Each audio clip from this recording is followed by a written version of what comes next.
A father and daughter went scuba diving, but they never came back up. The mother learns the terrible reality a decade later. Siesta Key Beach was bathed in a soft morning light as the sun dipped below the horizon, painting the Gulf of Mexico a blue hue.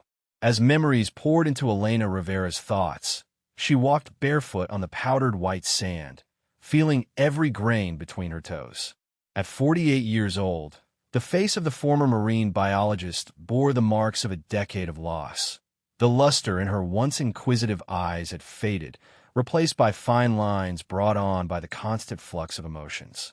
Kona, her kid, and her husband, Daniel, had gone missing in these very waters a decade ago.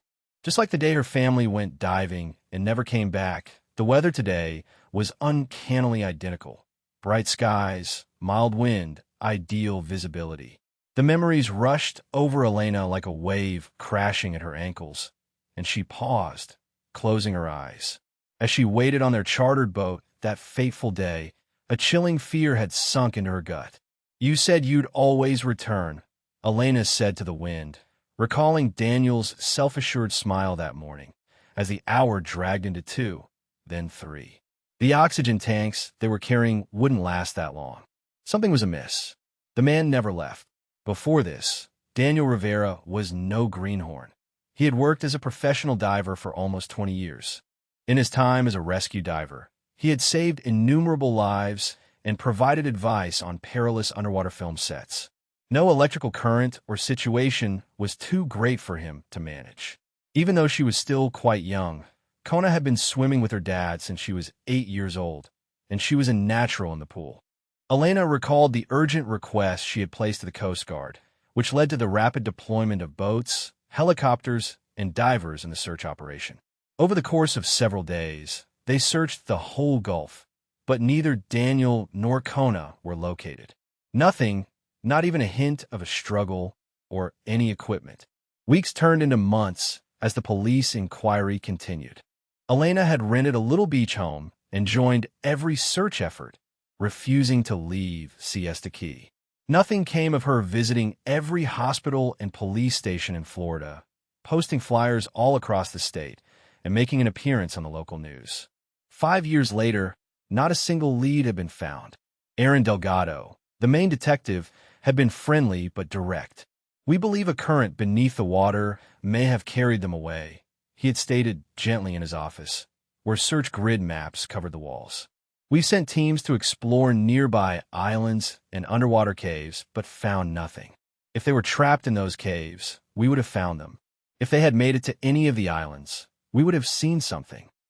Elena had always been skeptical of this rationale.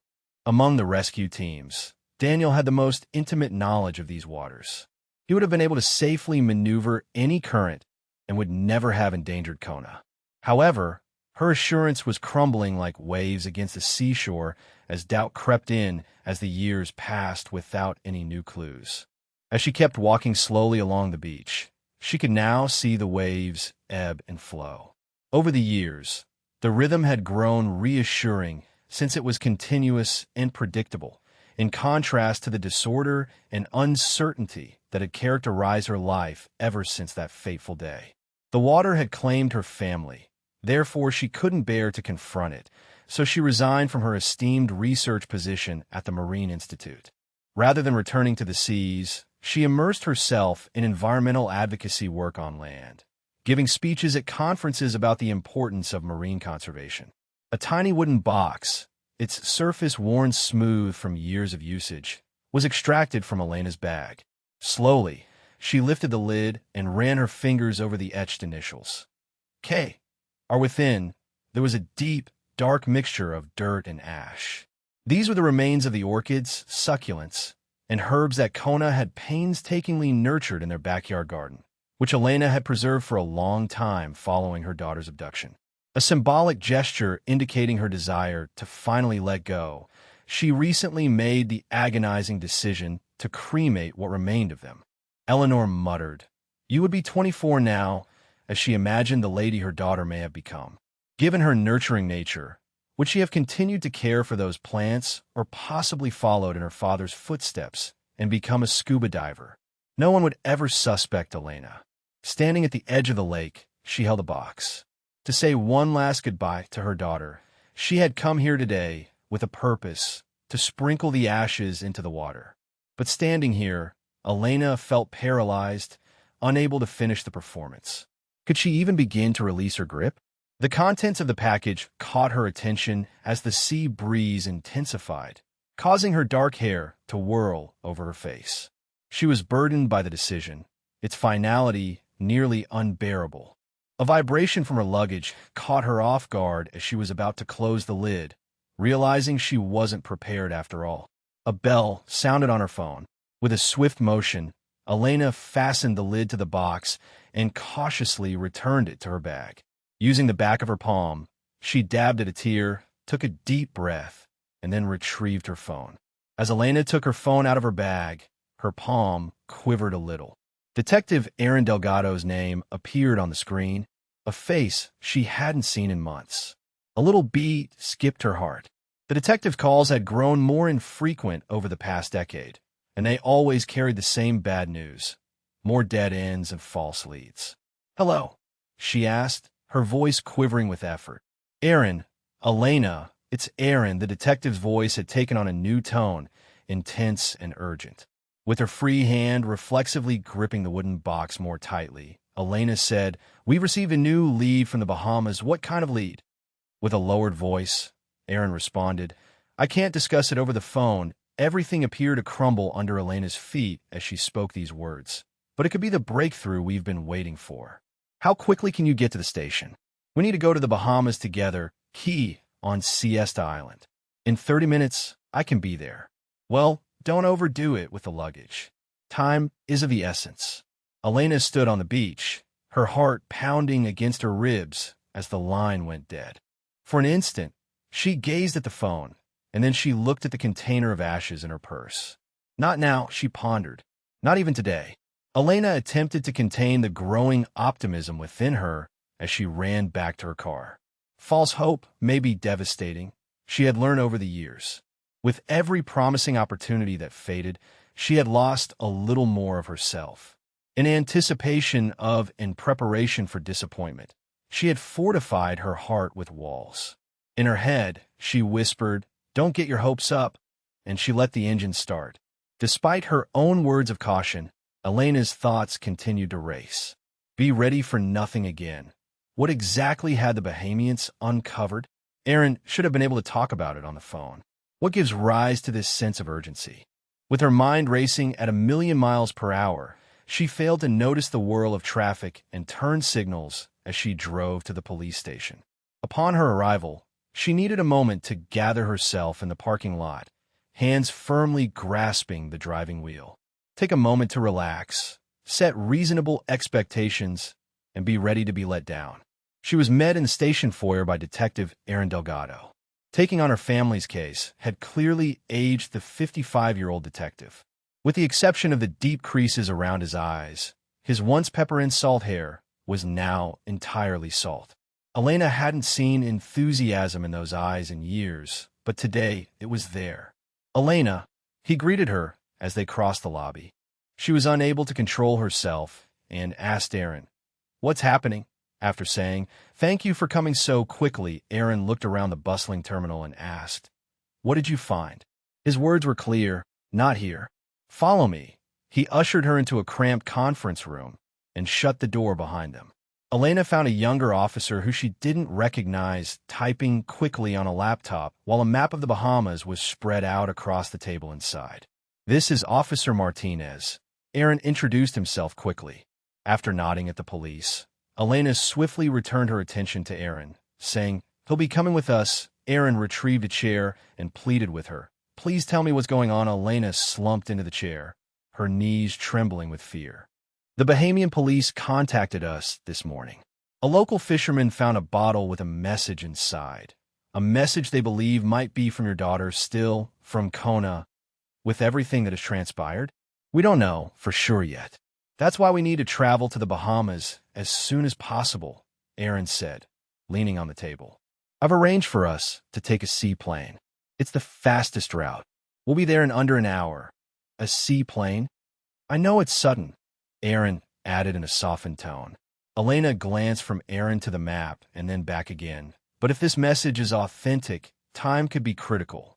The fisherman is waiting for us at the police station in Nassau, with the box in her suitcase, and the farewell she was about to say an hour ago occupying her thoughts. Elena wondered, when do we leave? Right now. Are you ready? A sea change had occurred, to which she said, yes, before getting to her feet. Elena said, I'm ready. 20 minutes later, she was boarding a sleek seaplane at a little harbor, with Aaron and Officer Martinez following close behind. In the midst of the engine roar and the plane's first skimming of the water surface, Aaron apprised her of their limited knowledge. Over the din of the motor, Aaron had to shout out, the fisherman's name is Leo Cartwright. He found the bottle early this morning while preparing for a fishing trip. The Bahamian police recognized the names in the message and contacted us immediately through Interpol, and they're sure it mentions Kona and Daniel by name. Aaron gave his approval. Elena stared out over the wide Gulf waters that stretched to the horizon as the sea aircraft soared into the sky. They mentioned Kona. We'll know more when we see it ourselves. Unbeknownst to her, her family had perished beneath those waters. However, the most unbelievable possibility was that they might still be alive. Traveling to the Bahamas was a breeze thanks to the 45-minute flight and the thankfully calm weather. Elena felt a knot in her gut from excitement and terror as they drew near Nassau. For better or worse, whatever was waiting for them there would alter her life's trajectory irrevocably. As it taxied toward the dock, the seaplane touched down on the blue surface of Nassau Harbor's pristine waters, creating ripples in the water. An elderly man in aged fishing attire, with a faded cap shading his wrinkled face, and 3 others in official uniforms were waiting for them, as Elena could see. Upon docking and disembarking, a towering man donning a spotless Bahamian police uniform advanced. Detective Delgado, this is Senior Officer James Wilson. We had a conversation earlier. Aaron introduced himself as he shook his hand. Officer Martinez and Elena Rivera are here, and we appreciate your patience, Officer Wilson. Wilson nodded politely to Rivera. We will do everything we can to help, Mrs. Rivera assured her. Thank you, Elena said, her gaze quickly shifting to the old fisherman who stood just beyond the officials. Officer Wilson looked in her direction. His hand motioned for the man to come forward, and he said, This is Mr. Leo Cartwright, the fisherman who found the bottle. Gradually, Leo Cartwright drew near, took off his cap, and stood before Elena. Decades of sun exposure had left him with a profoundly sun-tanned and wrinkled face, and his hands were strong and calloused. He nodded and added, Ma'am, his voice displaying the characteristic Bahamian lilt. Thank you, Mr. Cartwright, Elena whispered back, her voice barely audible. I hope what I found brings you some peace. Officer Wilson motioned for a police car to be standing by.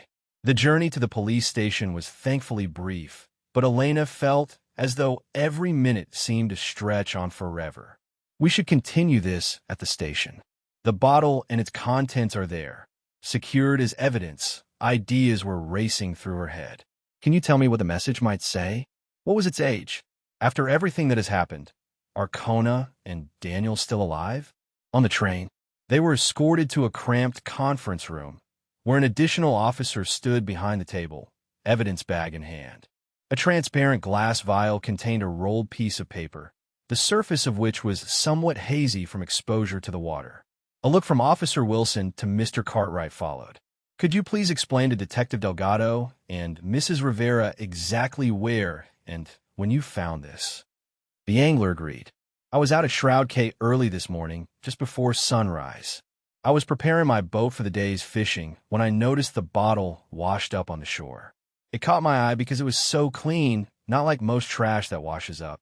When I picked it up and saw there was a message inside, while I was curious, he nodded. I opened it and read what was written. When I saw it was a call for help, I brought it straight to the police. Wilson became the officer in charge.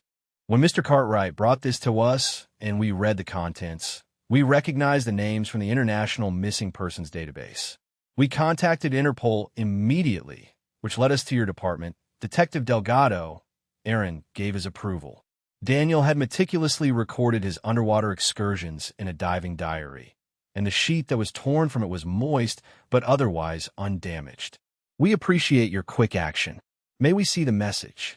Lieutenant Wilson delicately placed it on the table, and Elena felt her breath catch in her throat. The slightly slanted handwriting included distinctive loops on the Y's and G's, making it identifiable. "That's Kona's handwriting," she muttered, her fingers slightly lifted from the paper. Aaron put a comforting hand on her shoulder and said, "That's definitely my daughter's writing." She started reading with his unwavering support. "To whoever finds this, my name is Kona Rivera. My father Daniel and I are stranded on an island somewhere in the Bahamas. We were diving near Florida when we got lost. We don't know the name of this place, but there are red rocks on the southern shore and a horseshoe-shaped bay on the western side. There are bad people here selling drugs. They don't know I'm writing this. Please send help. We've been here for years." Elena's tears came as she reached the end of the sentence. "Mom, even though I can't see the stars, Papa still watches them. If you read this, Mom," Kona signed her name at the bottom, and there was a partially smudged postscript that read, "The red light only blinks on Thursdays." Elena could barely make out Thursday through the smudging, but otherwise it was illegible. After making the same determination, the police verified it. Rereading the message brought tears to Elena's eyes. The sensation of touching the edge of the paper was the closest she had felt to touching her daughter in 10 years, and her palms quivered with fear. "She's alive," Elena exclaimed, her voice quivering with emotion. Her expression was a mix of optimism and anxiety as she gazed up at Aaron, saying, "Or at least she was when she wrote this. But what does she mean about her father?" "Papa still watches the stars, even if I can't see them." It sounds like Aaron gave a stern nod. "It could be a coded message suggesting Daniel has passed away, but it also confirms Kona was alive when she wrote this. And the part about bad people selling drugs," Officer Wilson added, "that suggests they may be held captive by drug traffickers." As Elena wiped away her tears, her shock was replaced by a new spirit of determination. "We need to find her immediately. The message warns of danger. The question is, how recent is this message?" pondered Aaron. Leo Cartwright had been silently watching from the corner of the room, and now everyone was looking at him. "Ocean currents can carry objects for months, sometimes years. Based on your expertise, Mr. Cartwright, could you please provide an estimate as to how long this bottle could have been submerged?" Aaron inquired. The fisherman rubbed his chin in contemplation. "Hard to say for certain. The bottle isn't heavily weathered or covered in barnacles, which suggests it hasn't been adrift too long. But ocean currents around the Bahamas are complex. The Antillean current or eddies from the Gulf Stream could have carried it from almost anywhere in the region." "What about these location clues?" asked Elena. "Red Rocks and Horseshoe Bay. Do those sound familiar to you?" "Many of our caves have unique geological features," responded Cartwright. "Some have reddish rocks from iron deposits. As for horseshoe bays, there are several scattered throughout the Exumas and outer islands. Without more specific landmarks, it would take weeks to check them all." "We don't have weeks," she answered with conviction. Delgado turned to Officer Wilson and said, "If Kona is being held by drug traffickers, she's in immediate danger," and Wilson agreed. "What resources can the Bahamian authorities provide for search operation?" "We'll coordinate with our drug enforcement units," said Wilson. "They're familiar with known trafficking routes and hideouts. But I should caution you, if this message has been adrift for some time, the location may no longer be accurate. Traffickers move frequently to avoid detection." Elena's gaze turned back to the postscript. "What about this final clue? The red light only blinks on Thursdays. That has to mean something specific." Aaron examined his wristwatch. With an air of desperate urgency, Elena said, "Today is Thursday. If this is referring to some kind of signal or marker that's only visible on Thursdays, then we might have just this one chance to locate it." With a nod, Aaron made up his mind. "We need to formulate a search plan immediately. The seaplane gives us aerial mobility, but we'll need local knowledge to narrow down possible locations. I know these waters better than most," Leo Cartwright said out of the blue. With thankfulness in her eyes, Elena went to the elderly fisherman and said, I've been fishing them for over 50 years. If you're mounting a search, I'd like to help." Officer Wilson motioned for them to follow him and said, "Thank you, Mr. Cartwright. We'll need all the help we can get."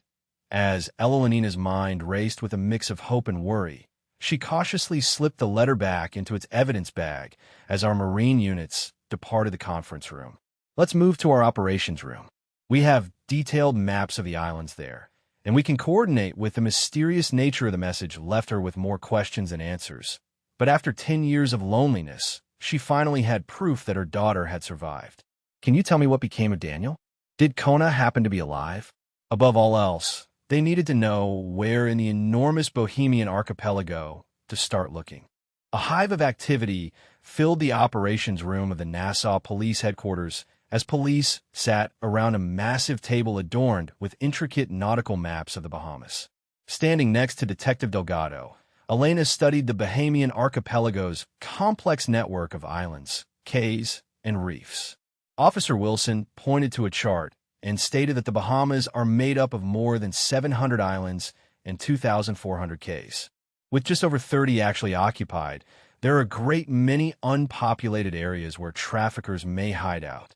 As Aaron traced his finger along the chain of islands, he eloquently stated their desire to find a secluded, unpopulated spot that could be reached by boat. The briefing's accompanying Interpol liaison officer gave a nod of approval.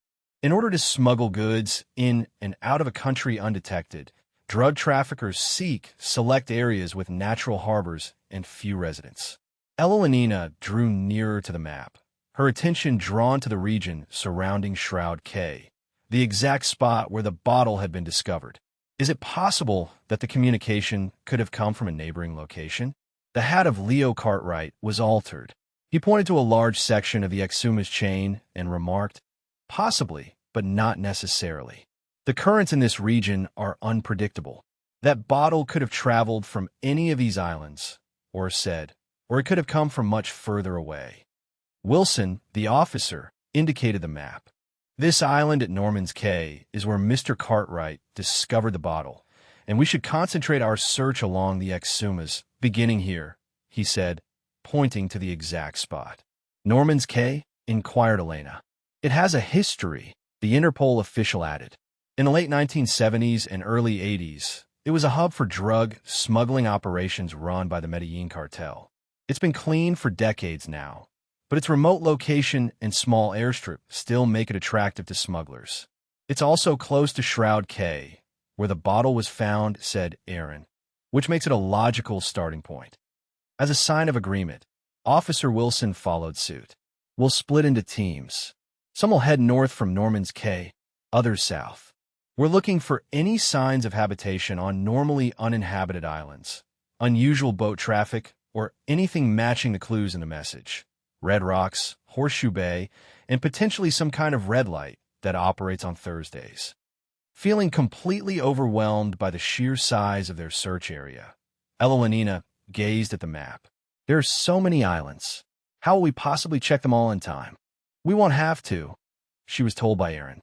"If your daughter was held captive and managed to send that bottle, it suggests they're on a remote island with no other means of communication. That narrows our search considerably." On Thursdays, the red light blinks exclusively, which brought Elena's attention back to the perplexing paragraph in Kona's letter. As she emphasized once more, "Today is Thursday. Whatever this signal is, we might have just this one day to spot it." The Interpol officer glanced at his watch. "It's already mid-afternoon. If this light is some kind of signal visible after dark, we need to be in position before sunset." "I've contacted our Marine units," stated the officer. "They're preparing boats for the search operation, but they're currently deployed on another mission. It will take several hours to recall them and get them in position." "We don't have several hours," Elena said, her tone becoming more urgent. "If this is our only chance to find my daughter, we need to move now."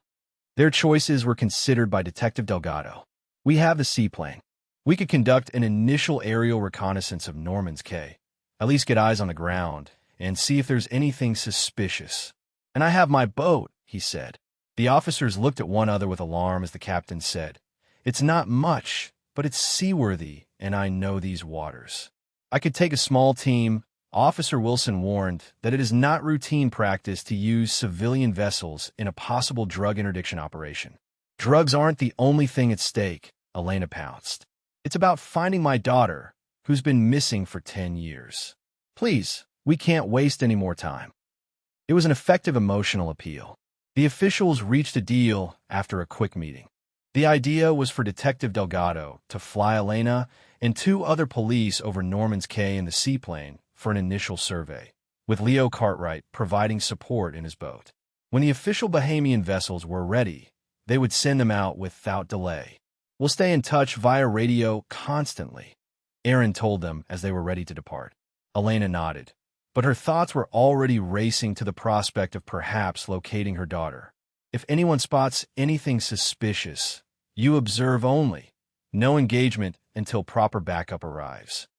The Interpol liaison came up to her while she was getting ready to leave, holding a satellite phone. Here, take this, he said, presenting her with the gadget. Thank you, Elena responded, then carefully placed the phone back in her pocket. It has direct access to our command center. If you find anything at all, call immediately. Elenina experienced an unusual whirlwind of emotions as they made their way to the seaplane pier. She had endured loss and doubt for a decade. With her daughter's words as evidence of life, she finally had something solid to cling to after a decade of nothing.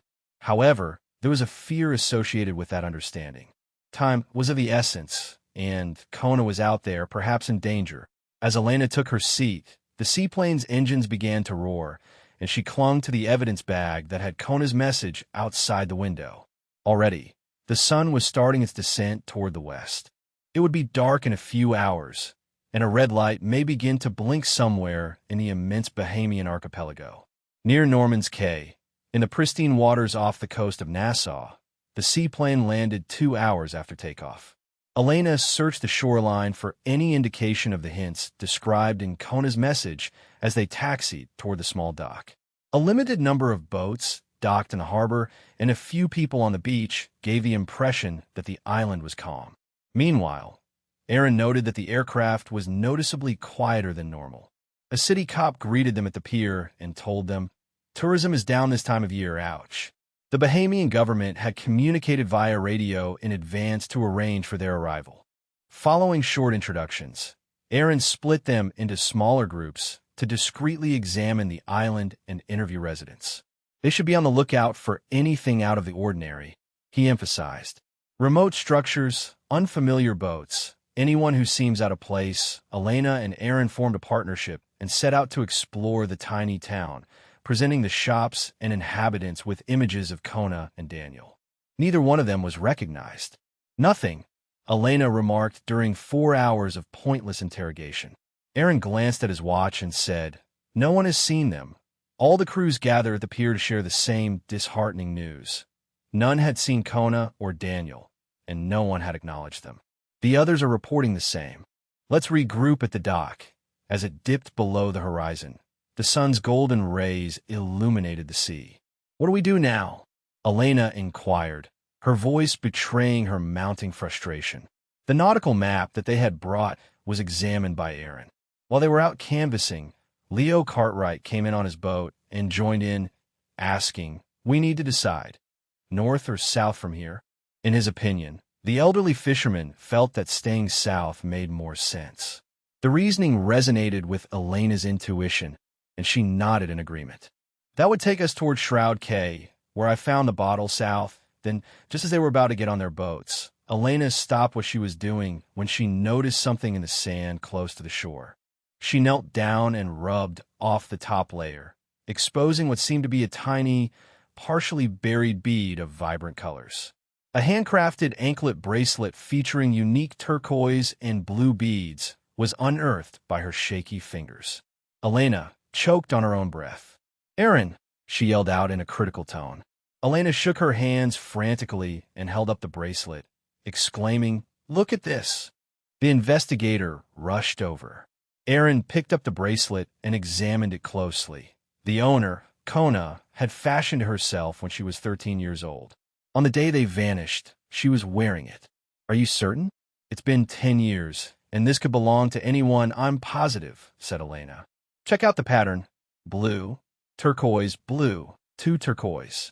It was designed to resemble waves. On that particular day, she wore it, Aaron explained, studying her face to discern the unwavering assurance in her expression. As Elena peered over the beach, her eyes suddenly hyper-vigilant, she thought, okay, but it's strange that a 10-year-old bracelet would still be here. Half buried in the sand, hidden among the palm trees, was a little structure that caught her eye. It was a worn hut with a thatched roof, situated back from the shoreline. She pointed and asked, "What about that building?" Aaron stared after her.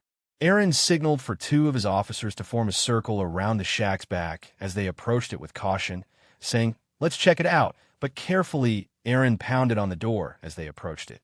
Received no reply. Through a tiny, filthy window, one of the cops looked. It's dark inside, but I can make out what looks like stacks of boxes and sacks. Doesn't look like anyone's living here. More like it's being used for storage. Aaron gave his team a glance. As they started to leave the cabin, Elena caught sight of movement out of the corner of her eye. We don't have probable cause to enter without permission. Let's see if we can find the owner or someone who knows about this place. With headphones on, a young lad of no more than 16 years old seemed oblivious to their presence as he walked up to the cabin. He halted for an instant upon seeing the squad of cops, then swiftly pivoted and dashed away. Within seconds of yelling out, "Stop! Police!" Aaron had begun to pursue. The boy's speed was astonishing. He scurried deftly between palm trees and, as if familiar with the area, jumped over branches that had fallen. His downfall came about when he looked over his shoulder while he was running. He fell to the ground after his foot got stuck in a protruding root. Officers Aaron and another quickly caught up to him before he could even get to his feet. They lifted him to his feet while keeping a tight hold on his arms. While slightly gasping for air, Aaron yelled out, "Why did you run?" Instead of looking them in the eyes, the youngster shook his head. "I was afraid, but I didn't do anything." "Are you police officers?" Aaron pointed to the hut and explained that they were searching for information on it. The child continued to avoid making eye contact as he murmured, "Never seen it before." I asked whether he knew who owned it. As Aaron's attitude became more determined, he said, "I don't know nothing about no shack." "Then why were you making your way directly there with a key?" the lad said with a widening of his eyes, expressing his shock. He had lost track of time while pursuing the car, and now he was frantically trying to free a huge metal key. "Search him," Aaron ordered his police, echoing the words, "I found this on the beach." They did not find anything else intriguing in the boy's pockets, even though he protested. Key in hand, Aaron raised it. With the hesitant adolescent in tow, they made their way back to the dilapidated shack to determine if it was a good fit. The rusty lock turned with a grinding sound as Aaron inserted the key. As the door swung open, the shadowy within came into view. "Seems like you were right about this shack," Aaron told the youngster, who now appeared visibly scared. With the swing of the door came the musty smell of wet wood. There was another substance that emitted a chemical odor. Still holding the boy's arm, Aaron motioned for the cops to come in ahead of him. As Elena trailed closely behind, her chest ached from the strain. The inside of the shanty was more spacious than what met the eye. It was crammed to the gills with wooden pallets and burlap bags. A spotlight, turned on by one of the officers, illuminated the filthy interior. "Check the crates," Aaron said as he continued to restrain the teenager, who was becoming more distressed by the minute. A police officer forcefully opened the closest wooden box. He said, "Coconuts," and then he pulled out a large container full of the brown fruits. Another cop cut up a burlap bag inside the sacks. "Looks like coral rocks, some kind of mineral samples," Aaron said, his gaze focused as he surveyed the congested storage area. "Keep looking. Something doesn't add up." Aaron redirected his focus to the nervous child while the officers persisted with their examination. The youngster whispered, "Miguel," as he scanned the hut in response to the question, "What's your name?" "Miguel, you're currently facing significant difficulties," Aaron stated with conviction. "However, things will be easier for you if you work together. What are the contents of these boxes and bags?" Miguel firmly rejected the idea. One of the cops yelled out from behind the shack, "Detective, you need to see this." He had peeled back layers of coconuts from a crate, exposing carefully packaged bricks of white powder nestled in the center. Just what they said, coconuts and rocks. I just watched the place, that's all. In a similar vein, another officer had discovered sealed packages among the mineral samples after emptying a bag of coral pebbles. Cocaine, Aaron validated following a cursory exploration. He alerted the Bahamian authorities by saying, "Looks like a significant operation." He then whipped out his radio. "Hello, this is Detective Delgado. We have found a drug storage facility at Norman's Cay. We are requesting forensic support and immediate backup."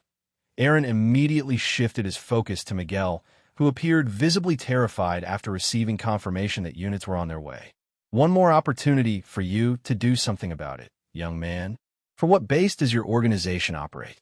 And have you laid eyes on this individual?" He displayed Miguel the pictures of Kona and Daniel. After a few moments, Miguel's gaze shifted to the photographs. "I'm completely ignorant about drugs. My role is simply to hold the key and keep an eye on the shack. I implore you not to harm me," Elena said, her begging eyes meeting his. "Please, Miguel, my daughter is the one in the photo. She has been missing for a decade. If you know anything at all, please tell us." Miguel's opposition started to crumble under the weight of Elena's emotional demands. But before he could answer, the door swung wide and a swarm of Bahamian cops, headed by Interpol liaison and Officer Wilson, poured inside the shack. "Secure the scene," Officer Wilson ordered, "and get forensics in here immediately." Amidst the chaos that ensued, Miguel was removed from Elena and Aaron and led to a corner of the shack for paperwork. A grim-faced Interpol officer walked up to them. "We've been tracking a cartel operating in this region for months," said he, "but we never had a solid lead on their storage locations. This could be the breakthrough we needed." "What about my daughter?" asked Elena. "Is it possible that she's involved with this operation?" I asked the Interpol officer. "Drug trafficking groups sometimes use kidnapped individuals for forced labor. If your daughter and husband stumbled upon their operation 10 years ago," Elena's expression was bleak. After overhearing the discussion, Officer Wilson decided to join them. "We've separated the boy from the others. He seems frightened enough that he might be willing to talk, especially if we offer some leniency." "Let me try," said Elena. Following a lengthy conversation, the cops consented to let Elena and Aaron question Miguel in the presence of Officer Wilson. "He's just a kid, and he seemed to react when I mentioned Kona." Away from the hustle and bustle of the evidence collecting, they found a more peaceful area of the hut and relocated there. Seated on an inverted crate, Miguel appeared dejected as he sported his handcuffs. He swiftly averted his gaze as Elena drew near. She spoke softly. "Miguel, I don't want to upset you. All I want is for you to help me find my daughter. Please, if you've seen her or know anything, tell me." The child stared at his shoes in silence. Wilson, the officer, leaned in. "Listen, son, you're in serious trouble here. Possession and distribution of narcotics carries heavy penalties. But if you cooperate, tell us what you know about this operation and these missing people, we might be able to help you." Miguel's shoulders were sagging. "I've seen her," he eventually said. A flutter went through Elena's chest as she said, "I'm sorry for lying. I've seen her, the woman in the picture." "Cool, no? Have you seen Kona?" "They shifted her, nevertheless," as Miguel said. "When was the last time you saw her?" I asked. "They're always on the move. They never stay still for long. I don't know. It might have been a couple of months ago." Miguel shrugged as Aaron pressed the issue. Elena retrieved a picture of Daniel and asked, "What about him?" "I'm just a lookout. Are you also familiar with this man?" "No, I don't think so," Miguel responded when asked. Aaron read his reluctance and said, "Miguel, we can tell when you're lying." Miguel's demeanor changed subtly, with a spark of awareness hastily pushed aside. "Tell me everything you know about this guy. Me and my friend were the ones who buried him 3 years ago." Elena felt the blood drain from her face. "Buried him?" she asked with a hint of surprise. The youngster fidgeted, avoiding their eyes. After a long moment of stillness, he finally spoke, his voice barely audible. "Did you just say he passed away?" "He betrayed the cartel after working for them." So Miguel grudgingly nodded. His employer discovered that he had attempted to conceal a rescue message in one of the shipments. Not the ones used in drugs, but the actual minerals found in rocks that are for sale. They executed him right away. Elena collapsed onto a nearby crate, her legs no longer able to support her. The confirmation of what she had feared. What Connor's cryptic message had suggested hit her like a physical blow. Daniel was gone, had been gone for years, while she continued to hope. Where she managed to ask through her grief, "Where did you bury him?" Rather than bury him on land, Miguel gestured toward the ocean. "We were ordered by the boss to strangle him with rocks and then throw him into the deep river." As Elena grappled with this sad news, Aaron put a comforting hand on her shoulder and asked, "Do you recall where?" "It was nighttime, off the coast of one of the outlying caverns, was it not?" the lad said with a shake of his head. Officer Wilson stepped in. "Miguel, we need to know where they're keeping the woman. I'm not sure which one right now. I don't know exactly what's going on here, but Connor's lives are on the line," and Miguel was very terrified. "They hop around," he said with a hint of hesitation. "Thursdays are special.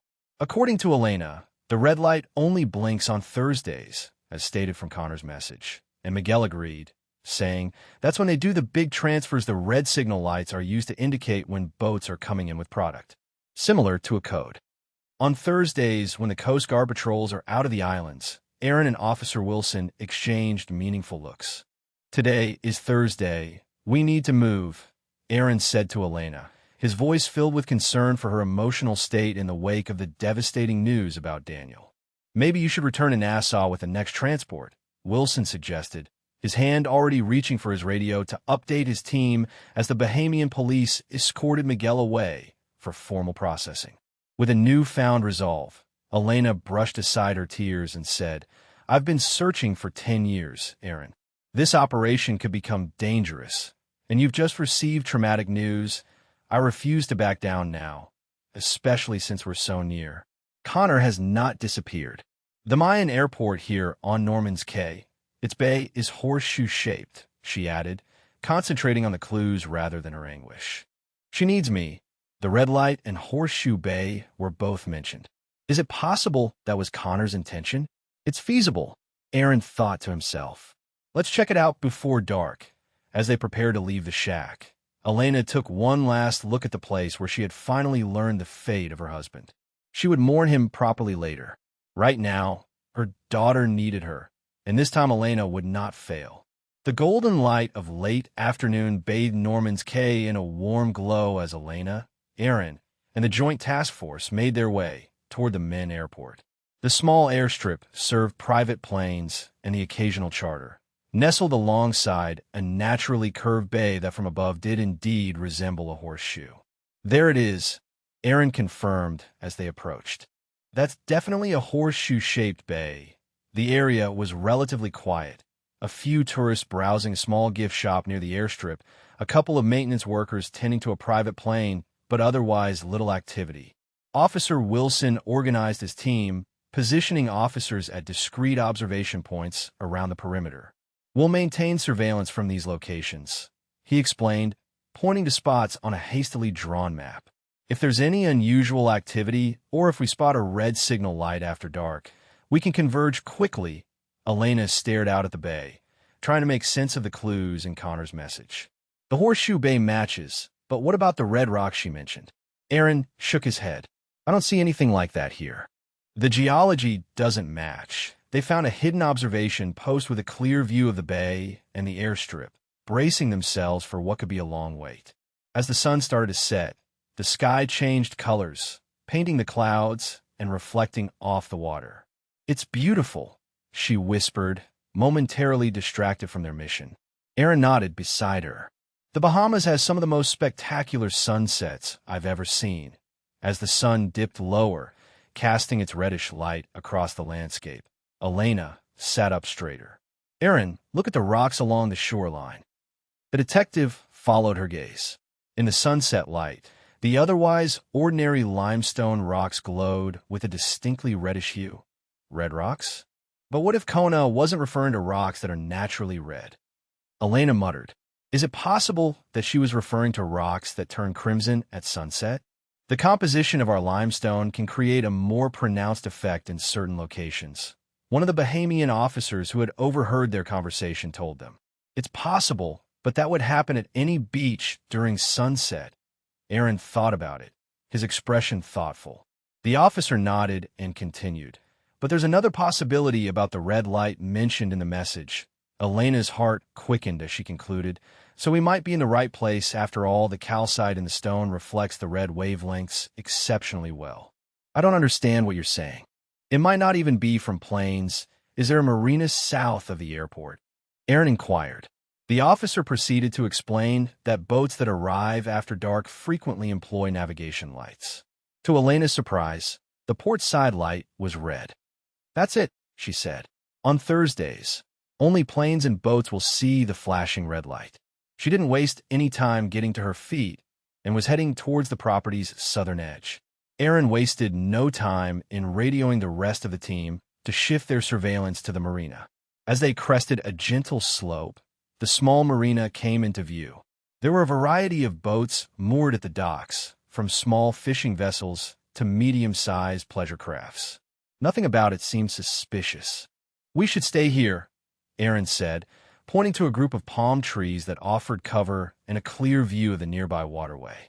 If these boats are bringing in drug shipments, they'll probably arrive after dark. The sky continued its transition from vibrant to deep indigo, with stars emerging overhead as the sunset colors faded. This will help us monitor approaching vessels. One of the Interpol agents explained as he set up the equipment. If they're trying to operate covertly, they might run with minimal lights. The minutes turned into hours as they remained vigilant. Most of the tourist activity had died down, leaving the marina eerily quiet. Every so often, the radio would crackle with reports from other observation posts, but they all said nothing out of the ordinary. Elena struggled to keep herself from being crushed by disappointment as she wondered if the clues had been misread and if Kona was still on any of these islands. Just when her hope was fading, the Interpol agent next to her tensed up. Movement, he stated curtly as he adjusted the thermal imager settings. Approaching from the southeast, approximately 2 nautical miles out, Aaron promptly informed the rest of the squad. Possible target approaching from the southeast, please remain positioned and ready. The thermal imager revealed 3 boats' heat signatures, a larger one in the middle and 2 smaller ones on either side. That's unusual, the Interpol agent said. The formation suggests security escorts. As the boats approached, Elena peered into the darkness, tried to make out details. Eventually, she noticed a blinking red light on the port side of the lead boat. There, I exclaimed. As she gestured toward the red light, she whispered, unidentified vessels approaching Norman's Cay Marina. Aaron radioed to the Nassau Command Center, along with the location, asking quick tactical backup, consistent with trafficking operations, both in configuration and behavior. Saying, Roger that, detective, the reply came quickly after the request for air backup and interceptors. Everything is getting ready to move. Return time is estimated to be 45 minutes. Keep an eye on things and don't become involved unless it's absolutely required. 45 minutes, Aaron whispered to the Interpol agent. Is it possible to remain undetected for that long? As long as we maintain our current position and radio discipline, we should be fine, said the agent. They appear to be unaware of our presence. As the boats drew nearer to the marina, Elena's heart raced with fear. Her daughter Kona could be held captive on one of those boats. After a decade of searching, she could be just a few hundred yards away. Time seemed to crawl as they waited, concealed in the darkness, watching as the mysterious flotilla approached the island. The 45 minutes of waiting felt like an eternity. While the yacht and its escort boats docked at the marina, Elena, Aaron, and the surveillance team stayed motionless in their hiding spot, transfixed. Per Aaron's nod, probably the contact who was supposed to be at the shack, Miguel, the Interpol agent whispered, his eyes never leaving the thermal imager as they watched multiple men disembark. Some stayed near the vessels, while others headed toward a nearby warehouse. Could you please check to see if anyone else is on board? Elena asked, her gaze locked toward the main yacht. Is she a lady? The agent readjusted his technology, scanning the thermal signatures. The yacht is still occupied by a number of individuals. From this distance, it is impossible to determine the gender, but there are still at least 5 people on board. Minutes passed with the visibly agitated men on the dock checking their watches and making calls on satellite phones. Elena and Aaron could hear updates from the Nassau Command Center through their earpieces. Tactical teams were approaching, darkness falling on their engines to keep the element of surprise. Then, out of nowhere, there was activity at the marina entrance. 3 teenagers, about Miguel's age, approached the men who were waiting. A short, heated exchange followed, with animated gestures from both sides. Aaron deduced from the boys' body language that they were telling them about the raid at the shack. Look at how those men are reacting. The men started yelling commands as soon as they heard the news, and there was a mad dash to get back to the boats in a matter of minutes. According to the Interpol agent, they're preparing to leave. Aaron had to make a split-second decision. If they leave now, we lose them and potentially Elena's daughter. The support teams are still 15 minutes away. Somehow, we must postpone their arrival. Even in the green-tinted night vision image, Elena recognized the woman's movements and the form of her face. "That's her," she exclaimed as she swiftly focused on the action unfolding on the yacht. 2 men were roughly dragging a woman onto the deck. Aaron's arm was her lifeline as she shrieked in shock. "That's Kona." Thanks to the thermal imager, they could make out Kona's cries for help as her captors struggled to keep her from disembarking the ship. "She's trying to escape," Elena exclaimed, her voice quivering with emotion. "We must assist her." A female hostage is attempting to escape from the main vessel. "This is the confirmed target," Aaron announced over the radio. "I suspect that they're getting ready to go right now. The time to act is now.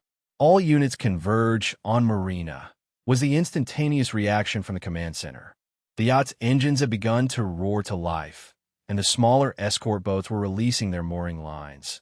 So Elena could see that there wouldn't be time for Detective Delgado to hold his position until the tactical teams arrived. "The departure is imminent. We are so excited," she exclaimed. Before Aaron could stop her, Elena darted from their hiding place, racing toward the marina docks. Aaron cursed under his breath, then signaled to the rest of the surveillance team. "Move in. Go ahead and move in, everyone." What followed was chaos.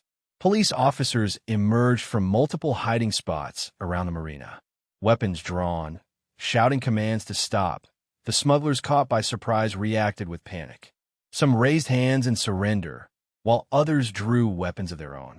The first shots were fired from one of the smaller boats, sending officers diving for cover.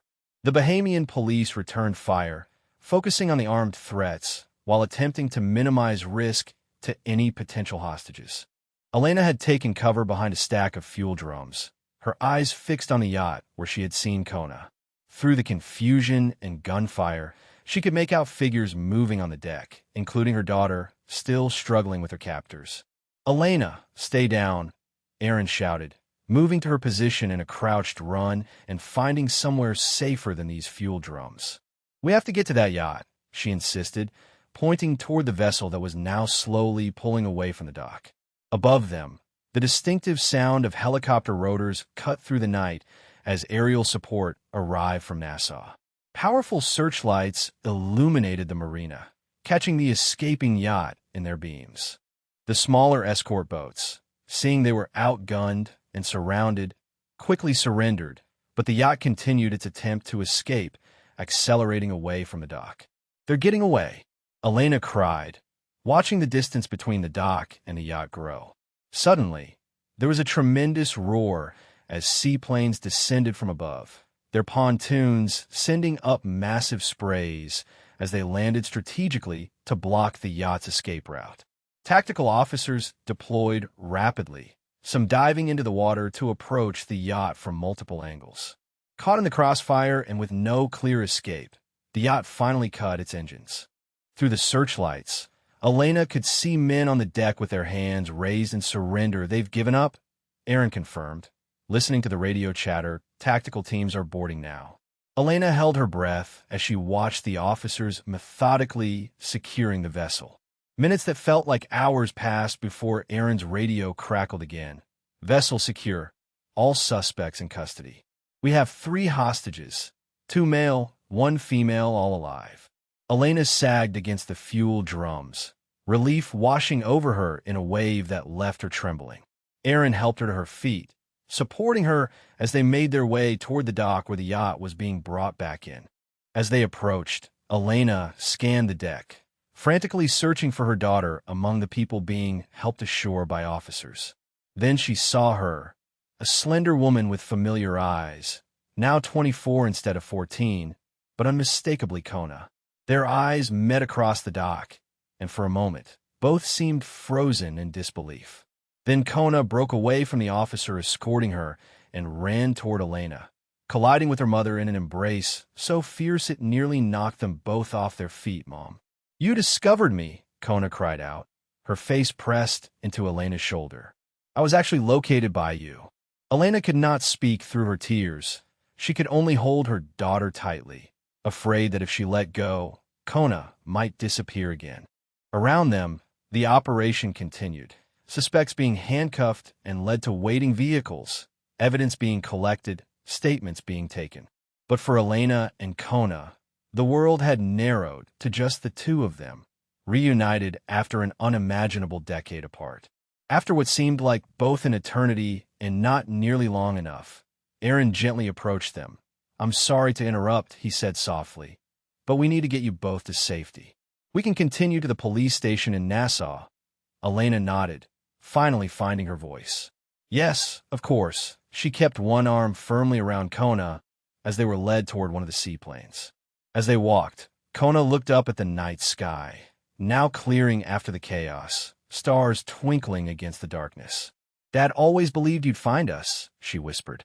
"Even when I started to lose hope, he never did." Elena squeezed her daughter's shoulders, feeling both the joy of their reunion and the fresh pain of confirmed loss. "I know, sweetheart. I know." The seaplane journey back to Nassau seemed both instantaneous and eternal. Elena couldn't take her eyes off Kona, studying every detail of her daughter's face. The girl she remembered, now transformed into a young woman. The changes were profound. The childish roundness of her cheeks replaced by defined cheekbones, her once bright eyes now carrying a depth and weariness that spoke of hardship beyond her years. They sat close together, hands clasped tightly, neither willing to break physical contact. Words seemed inadequate for the moment, so they simply held each other, the steady drone of the seaplane engines providing a backdrop to their silent reunion. When they landed in Nassau, the harbor was alive with activity despite the late hour. Police boats with flashing lights, media vehicles with satellite dishes, and a crowd of officials waiting at the dock. Aaron helped them disembark, shepherding them through the crowd with a protective arm.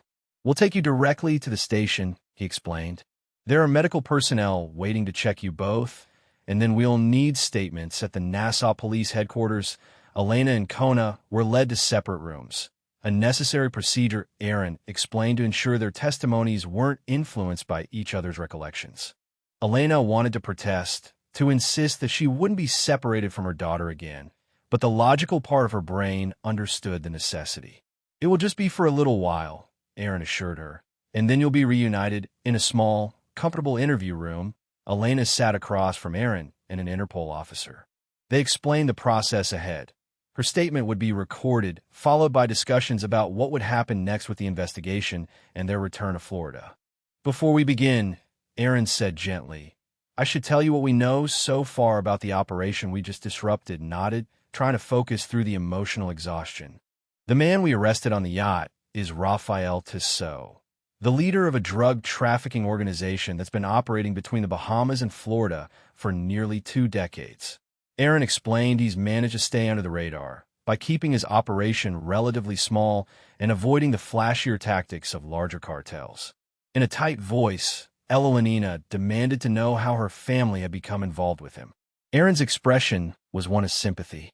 "Based on the first statements of the arrested, it appears that your husband and daughter were simply caught unawares while diving near a remote cove where Tissot's organization was conducting a transfer. They were seen coming ashore and taken as unwanted witnesses." For a while, Eloanina shut her eyes, the brutal randomness of it all sinking in.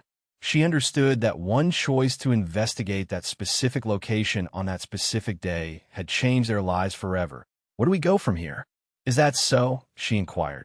Tissot and his associates will face multiple charges: drug trafficking, kidnapping, forced labor, and in Daniel's case, murder, responding to the Interpol officer. The evidence is overwhelming, and several of the lower-level members are already cooperating in exchange for reduced sentences. Following the completion of the formal declarations, Aaron continued, "We will arrange transportation back to Florida for you and Kona." He ended without going into detail, but it was clear that Kona would require a thorough medical assessment as well as psychological assistance due to the trauma she had endured. "I want to help her however I can. Whatever she needs." The conversation continued, with Eloanina rehashing the events of the previous 2 days, discovering the bottle, interpreting the clues, searching, and finally, the raid on the yacht. Elena nodded, knowing that the road ahead would be long. Mother and daughter embraced, the fact of their reunion still feeling like a dream to both of them, while Aaron led her to another room where Kona was waiting, having concluded her own statement. "Please allow me to explain what happened. Concerning Dad and everything," Kona whispered. "Only when you're prepared, darling," Eloanina said as she guided them to a petite couch tucked away in the room's corner. "Right now, you don't need to relive everything. I must inform you." Kona shook her head in disapproval. "I've been waiting 10 years to tell you." Kona finally broke the news, as Elena embraced her shoulders and Kona began to tell the story of how she and Daniel had been exploring underwater caves near a small, remote island when they surfaced for a break on the shore and had fallen upon Tissot's organization in the midst of a drug transfer. "They found us before we could escape," Kona said, her voice unwavering in spite of the distressing memories. "They delivered us to Norman's Cay initially, then subsequently to other Exumas islands. Dad had no choice but to labor for them, plunging to pick up drop parcels and assisting with goods movement. If he refused to comply, they threatened to murder me. He was so proficient at his diving job, they said, that he even delivered the packages underwater. Daniel had labored under duress for 7 years, all the while seeking means of communication or egress. Never once did they remain in one place long enough to be tracked or to get a good understanding of their environment to devise a successful escape strategy. They were constantly being relocated. As Kona's voice finally broke 3 years ago, she went on to say, Dad tried to slip a rescue note into one of the legitimate mineral shipments they send to markets. Not the ones with drugs hidden inside, but the real coral rock samples they use as cover for their operation. As Eloanina's eyes welled up with sorrow, she embraced her daughter even closer. According to Kona, they caught him. Tissot said one of us had to die as punishment. Dad, Kona's voice quaked a little. Dad offered himself in my place. As Eloanina closed her eyes, a mixture of new sorrow and immense pride for her husband's last gesture of protection washed over her. Upon that, I endeavored to discover means by which I could seek assistance independently. Kona proceeded after gathering herself. I made several attempts to send messages in bottles, but I never knew if any of them made it to open water. The one you found must have been carried by the right current. Eloanina inquired about the red light that occurs on Thursdays. I agree, Kona said with a nod. That was their system. They only did major transfers on Thursdays when they knew the Coast Guard patrol schedule was focused elsewhere. The red navigation light was their signal to the shore team.